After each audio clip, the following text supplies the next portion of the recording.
My name's Tom Carter, 32 years old, and I've been working at the Rusty Anchor, a local pub in Manchester, for the past 5 years. It's a lively spot. Dark wood paneling, neon signs, the hum of conversation, and the clink of pint glasses. I started as a bartender, pouring pints and charming regulars, but over time, I became the boss's right-hand man. Inventory, scheduling, handling rowdy customers, you name it, I did it. I wasn't just good at my job. I was the guy who kept the place running smoothly. But 3 weeks ago, everything changed when my coworker Amy tried to set me up to take the fall for her own schemes. She thought she was clever. She wasn't. What she didn't know was that I'd been watching, and her plan to get me fired would be her undoing. It all started with what we now call the night of the sleeper. It was a busy Saturday, and the closing shift, 3 staff members, Amy included, forgot to check the toilets before locking up. The next morning, we found out someone had been trapped inside all night.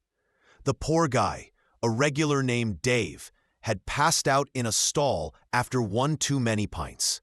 He was shaken, but fine, just embarrassed. The boss, Mick, was furious. He hauled the 3 closers into a meeting and slapped them with final warnings. "This can't happen again," he said, his voice like gravel. "Someone's gotta take responsibility." That's when Amy, with her sharp eyes and sharper tongue, piped up. "We need a manager for the closing shifts," she said, glancing at the others. "Someone to make sure everything's checked, toilets, alarms, the lot." The others nodded like it was the best idea since sliced bread. Then Amy turned, her lips curling into a smirk, and pointed at me. "Tom's perfect for it. He's practically running the place anyway." I caught the glint in her eye, something mean, something calculated. I'd known Amy for 2 years, and she'd never liked me. Maybe it was because I called her out once for slacking during a rush, or maybe she just didn't like that Mick trusted me more. Either way, her suggestion wasn't about helping me. It was about setting me up. I shrugged and said, "Yeah, sure. I don't mind." Mick clapped me on the shoulder. "Good man, Tom. You're officially shift manager. Make sure this never happens again." I didn't think much of it at the time. Being manager meant a bit more pay and a few extra responsibilities, like double-checking the locks and alarms. No big deal. I figured Amy and the others just wanted someone to blame if things went wrong again. What I didn't know was that Amy had bigger plans to pin something much worse on me. A week later, I was counting the till after a busy Friday night. The total was off by £9. I frowned, double-checked the receipts, but the numbers didn't lie. Mick wandered over, wiping a glass. "It's fine, Tom," he said. "This old till's a piece of junk. Sometimes it adds extra items, throws the count off. Don't worry about it." I nodded, but it didn't sit right. I'd counted that till 100 times, and it was rarely off by more than a quid or two. The next night I worked, it was down by £15. The night after that, £21. Each time, Mick brushed it off. "Bad till," he said, shaking his head. "We'll replace it soon." But then I noticed Amy. She was behind the bar that night, serving drinks with her usual fake smile, but she kept glancing at me while I counted. When Mick stepped out for a smoke, she leaned in and whispered something to him as he came back. His face didn't change, but his eyes flicked to me. That's when my gut started talking. Something was off, and Amy was in the middle of it. The next morning, Mick called me into his office. "Tom," he said, his tone heavier than usual, "we're putting you under investigation. Someone suggested you might be skimming from the till." My stomach dropped, but I kept my face neutral. "Who said that?" I asked. He didn't answer, just sighed. "When you're not on shift, the till's only off by a couple of quid. When you're here, it's £15, £20. You see how it looks?" I nodded, slow and deliberate. "I see. Can I still work?" He hesitated, then said, "Yeah, but you're off till counting for now. We'll sort this out." I left his office, my mind racing. Amy, It had to be her. She'd been gunning for me since day one, and now she'd found a way to make me look like a thief. But I wasn't the type to panic. My dad, a retired copper, always said, "Don't get mad, get evidence." So that's what I did. As shift manager, I had access to the pub's CCTV system, including remote login from home. That night, I sat at my kitchen table, opened my laptop, and started digging. The Rusty Anchor CCTV setup was old but functional. 4 cameras covering the bar, the entrance, the back door, and the till. The till camera was angled to catch the right side of the cash drawer, where most transactions happened. I pulled up footage from the nights the till was short. It took me 2 hours, but I found it.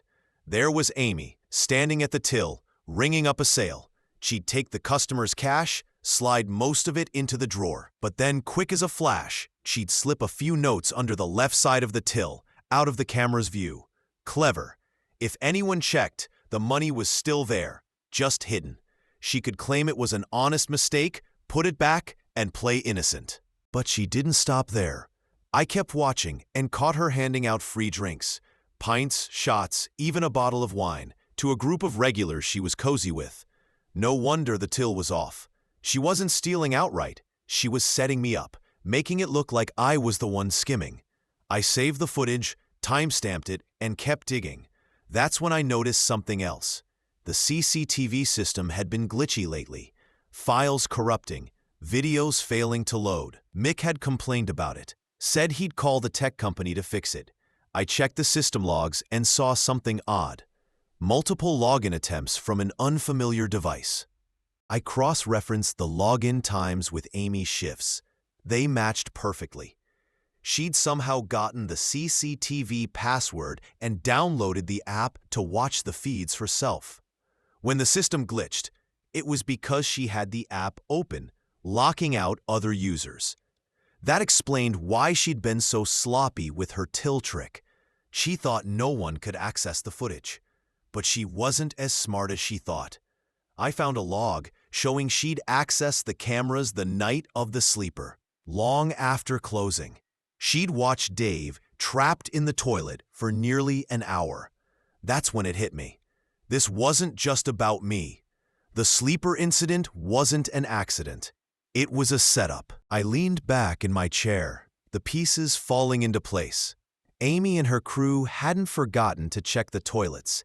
They'd left Dave in there on purpose, probably hoping he'd break something or cause a scene they could use to their advantage. Maybe they'd even planned to rob the pub, take cash from the safe, blame it on a break-in. But they didn't count on Mick checking the CCTV or calling the tech company to fix the corrupted files. And they definitely didn't count on me. The next day, I called Mick and asked to meet. "Not about the investigation," I said. "Something else." He agreed, and we sat down in his office, the smell of stale beer and cleaning solution heavy in the air. I showed him the footage, Amy hiding cash, giving away drinks, accessing the CCTV. His face went red, then pale. "Bloody hell," he muttered. "She's been playing us." I nodded. "There's more. Check the logs from the sleeper night. She was watching the cameras after closing. Didn't set the alarm either." Mick's jaw tightened. "You're saying she planned that? Left that poor sod in there on purpose?" I shrugged. "Looks like it. Maybe a robbery gone wrong. You'd need to check with the police." He leaned back, rubbing his temples. "Tom, I'm sorry. I should have known it wasn't you." I waved it off. "Just make it right, Mick." He nodded, already reaching for his phone to call the tech company and confirm the logs. 2 days later, the tech company sent a report. Amy's device had accessed the CCTV system 47 times in the past month, including the night of the sleeper. The logs showed she'd disabled the alarm remotely, likely thinking no one would notice. But the techs had restored the corrupted files, and there it was, clear evidence of her watching Dave, trapped and oblivious, while she sat safe at home. Mick called the police, and I handed over my footage. Amy was called in for a meeting that afternoon. She walked in smirking, probably thinking she'd dodge another bullet. She walked out in tears, fired on the spot. The police took it from there. Turns out Amy's free drink buddies were part of the plan. They'd been scoping the pub, looking for a chance to hit the safe. Dave, the sleeper, wasn't even drunk, just a friend they'd roped in to stage the lock-in. But they didn't know Mick had upgraded the safe's lock after a break-in last year, and they didn't expect me to catch them on camera. The investigation was ongoing, but Mick's lawyer was already preparing a lawsuit against Amy for theft, fraud, and damages. The last I heard, she was facing criminal charges, and her buddies weren't faring much better. I sat in the pub that night, a pint in hand, watching the regulars laugh and argue. Mick slid into the booth across from me. "You're a bloody legend, Tom," he said, raising his glass. "Saved my arse and this place." I clinked my glass against his, just doing my job. He chuckled. "Nah, mate, you're more than that. Manager's not enough. I'm making you assistant general manager. Full say in hiring, firing, the lot." I nodded, a small smile creeping in. "Sounds fair." As I walked home, the Manchester rain misting my jacket, I thought about Amy. She'd hated me for no reason, pushed me into a role she thought would sink me, and tried to pin her crimes on me. But she'd underestimated me, just like she'd underestimated the CCTV system she thought she'd gamed. I didn't need to yell or fight. I just needed to watch, wait, and let her own actions bury her. The rusty anchor was mine now, in more ways than one. And as I unlocked my front door, I felt something I hadn't in weeks: satisfaction. Amy wanted me gone. Instead, she'd handed me the keys to the kingdom. Suck it, Amy.